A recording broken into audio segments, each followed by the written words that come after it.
bolide aquatique, des amis plutôt chics, un paysage idyllique, voilà les ingrédients nécessaires pour voguer dans les eaux monégasques.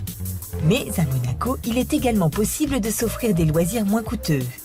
De l'ombre à la lumière, entre les salons très privés et les coffres-forts des roulettes centenaires, le casino de Monte-Carlo, autour duquel est née la ville il y a 150 ans, va enfin dévoiler tous ses secrets.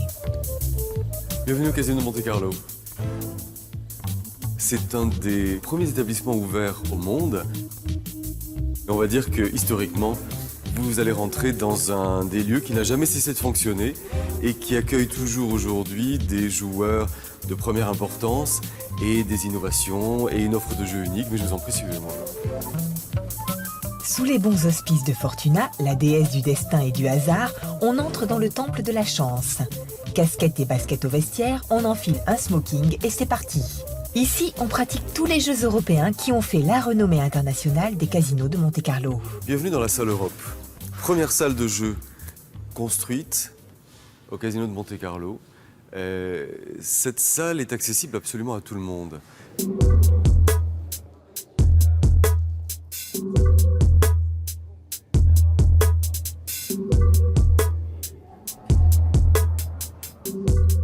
Alors, premier niveau de jeu, c'est cette salle. Un décor somptueux pour des mises qui commencent à 5 €. Spécificité unique au monde, le casino de Monte-Carlo fabrique lui-même ses tables de jeu. Un atelier de fabrication et de réparation se situe dans l'aile du bâtiment.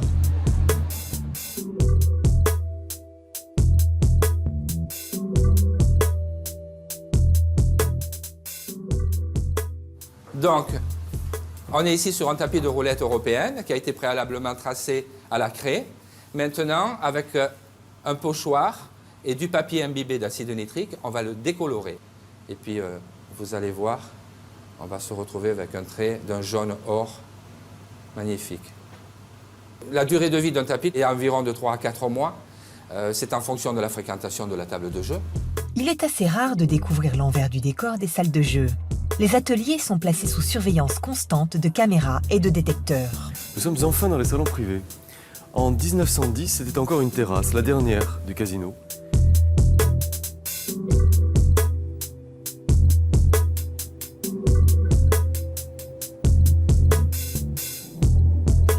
Vous voyez par exemple sur cette table qui a été construite par nos ateliers, vous avez un cylindre qui, dans le temps, a été construit par nos ateliers également. Ces cylindres sont tous les jours équilibrés et changent régulièrement de table en table.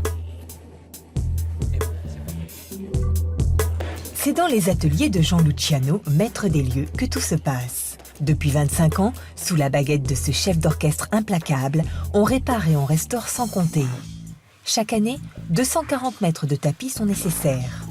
10 artisans chouchoutent le chêne, le laiton et l'ivoire des cylindres. Et c'est bien le seul endroit du casino où le hasard n'a pas tellement sa place. Contrôlés par l'État, les cylindres sont au cœur de toutes les attentions.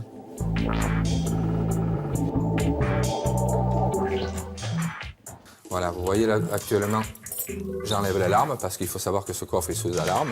Les cylindres qui sont entreposés là-dedans ne pourront sortir qu'une fois installés dans le casino de Monte-Carlo. Venez avec moi.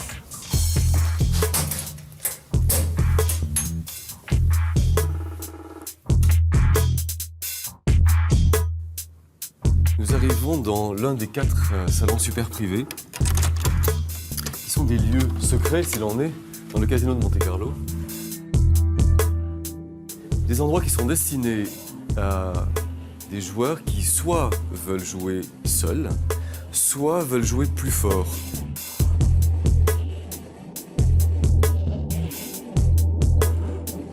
C'est un jeu dont les parties en général durent des heures. Donc, un salon comme ceci est aménageable.